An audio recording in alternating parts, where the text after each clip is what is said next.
National Movement for a Just Society requests for a special court to be set up to look into large-scale fraud on the first death anniversary of Venerable Maduluave Sobithatero. Former MP Tiran Alas released from remand custody based on an order issued by the Court of Appeal. Special task force raids an illegal sand mining racket said to be carried out by local government politician. Polls open in US presidential election. Hello there, very good evening and welcome to our primetime news bulletin. I'm Shane Silva. And I'm Aishwarya Pinto. Let's start off with a look at your stories in detail.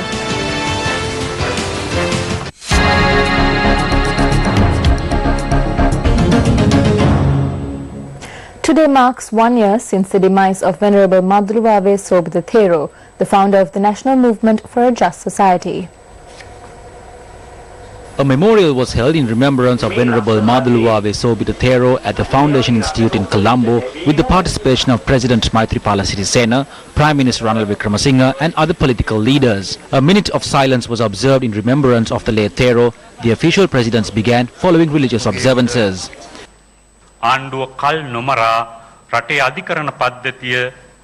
The government should ensure that the judicial system in the country is reformed so that it too follows the concepts of good governance. The government should not waste any more time in doing this. We have been calling on the government to establish a special court to consider cases pertaining to fraud and corruption. As we mark 1 year since the demise of Venerable Sobithatero, we once again call on the President and Prime Minister to establish a special court system as a sign of respect for him. This does not require foreign investments or a two-thirds majority in Parliament. On behalf of all the law-abiding citizens of this country, we call on the authorities to establish the first special court on the 8th of January 2016.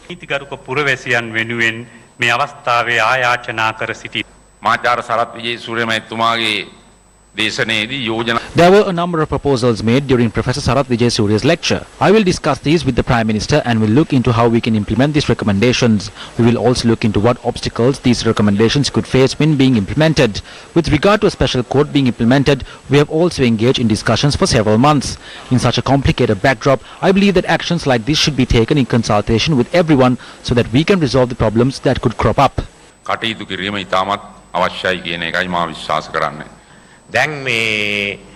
This memorial has turned into an event where the President and I are being questioned on what we have done.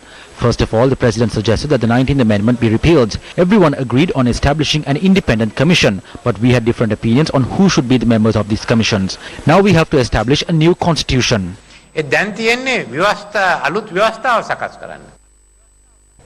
Welcome back. Former parliamentarian Tiran Alas, who was in remand custody, was released further to an order issued by the Court of Appeal.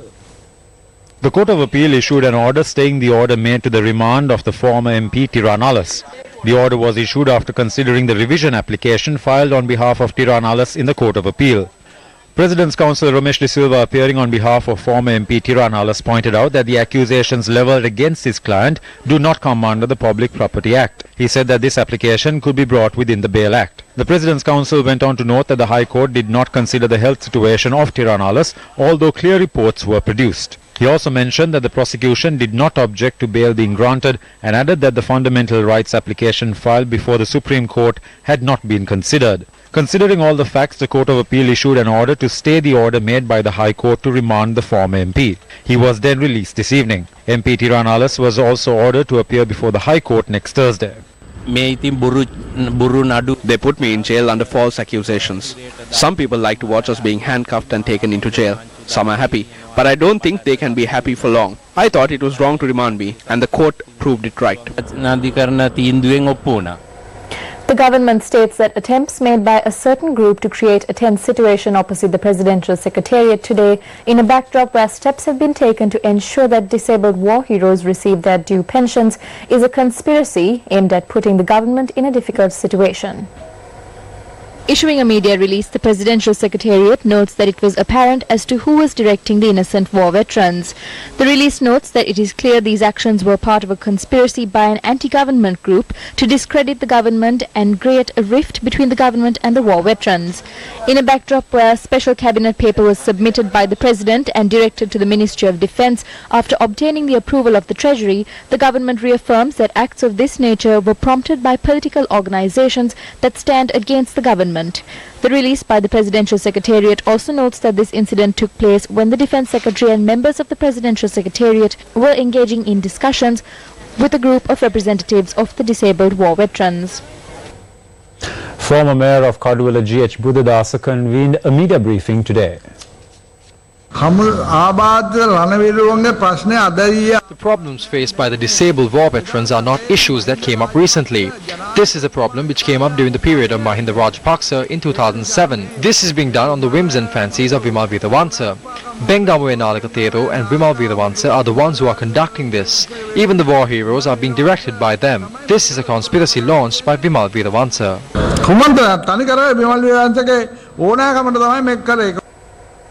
Further details regarding perpetual treasuries, which has been linked to the controversial bond issuance, continues to emerge.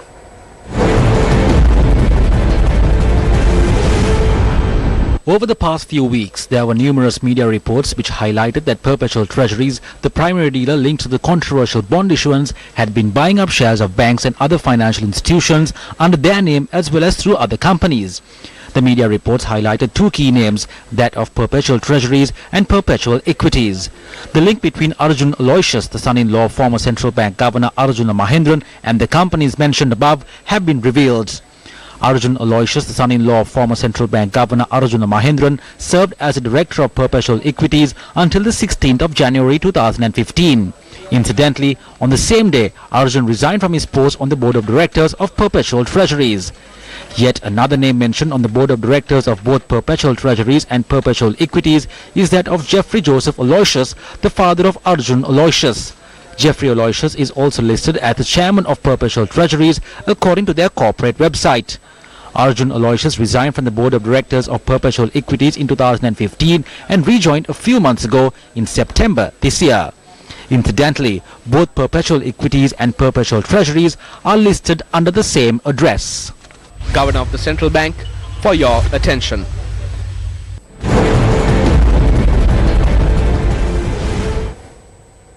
Convening a media briefing, the joint opposition revealed more details about the controversial Treasury bond scam.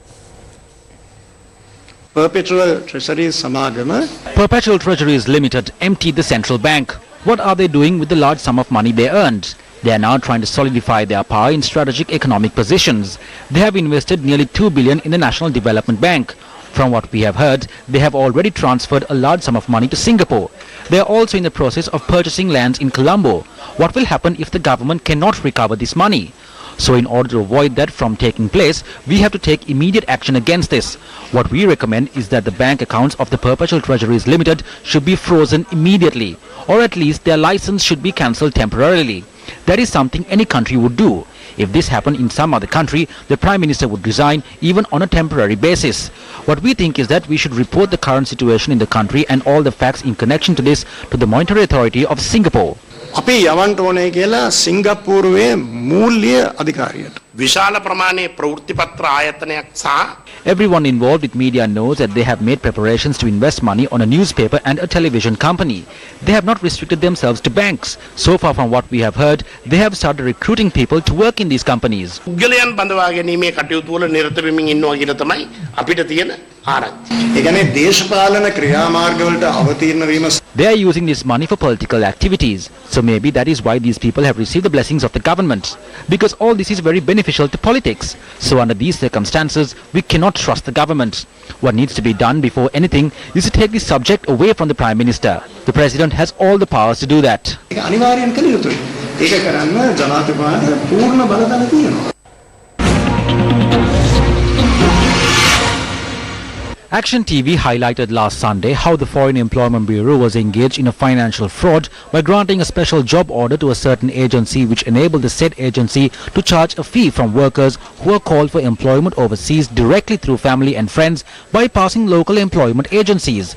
It was revealed that close to 70% of the Foreign Employment Bureau's annual revenue of 2 billion rupees was being directed to this agency through this move. It was alleged that a large part of the income received by this agency, which did not provide any particular service, was being distributed between certain executives of the Foreign Employment Bureau, including members of its senior management.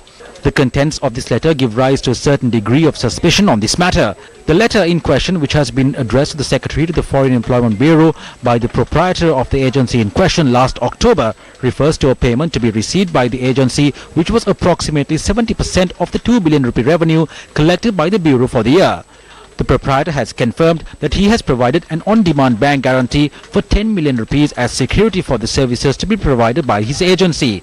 It must be noted that the Bureau does not have the mandate to request any party to provide a bank guarantee in excess of 750,000 rupees. Action TV highlighted recently how the chairman of the Bureau had issued a circular in secret in March this year that allowed the Bureau to request a bank guarantee over the said limit of 750,000 rupees. It must be revealed that when persons secure employment outside of the established procedure and then approach the Bureau to register themselves with the Bureau, they are directed to this agency. This letter issued by the General Manager of the Bureau to a private bank bears testament to the act that this agency had been provided with a contract to register these persons as per a special order.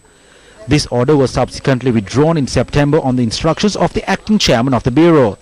It must be noted that the letter in question from the proprietor of the agency to the Secretary to the Ministry of Employment refers to an alleged unlawful payment that was requested by Director of the Bureau. More details will be revealed on this matter by Action TV.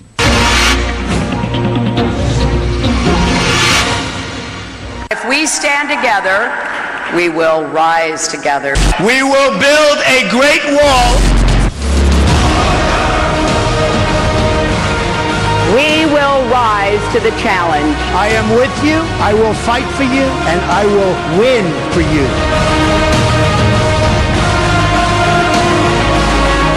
At a moment of reckoning. Are you ready?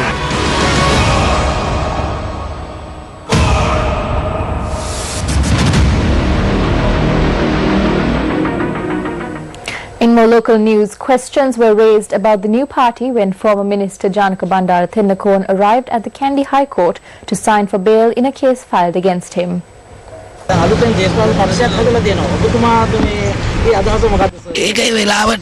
Things will take place when it is needed. We are SLFPers. We will safeguard the SLFP in the future as well. Sri Lanka Nidahas Paksha kiyanne ape. The SLFP is our life. However, the SLFP is one of the stakeholders of injustice that my father is facing. However, we know that certain SLFP supporters are glad when we come under attack from the good governance government. A new party will impact the growth of the SLFP. The leaders of the SLFP need to understand this. Nidahas Pakshayat Sri Lanka Nidahas Paksha nayakatwayat තේරුම් ගන්න ඕනේ. The police special task force states that they have uncovered details of a sand mining racket orchestrated by a former deputy chairman of the Homagama Pradeshiya Sabha Indika Koralage. The police STF made this revelation following a raid conducted earlier today. 7 racketeers were arrested in the raid conducted by the police special task force at the Valavillawa junction in Atturugiriya. The police also took into custody 7 trucks, 100 cubic meters of sand, 3 excavators and a loader. The racketeers are believed to have engaged in mining sea sand, purifying it and selling it. According to the police STF, they had failed to obtain the necessary permits in this regard from the Geological Survey and Mines Bureau.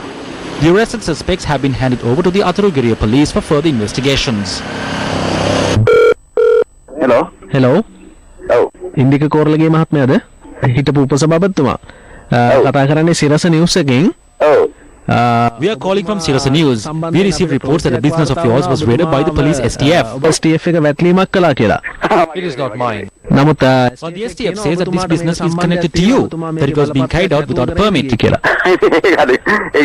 Well, it is not mine because I am in Colombo. But the permit of the Central Environmental Authority is under your name. So if that is the case, there is a permit, isn't there? But you don't have a permit from the Geological Survey and Mines Bureau. Well, you are the one who is saying that. I am a bit busy. First look at the legality of this. I am in the middle of something. But it appears that you have misused your political power. And that's a wrap of your primetime news. I'm Aishwarya Pinto. And I'm Shin Silva. Take care and good night.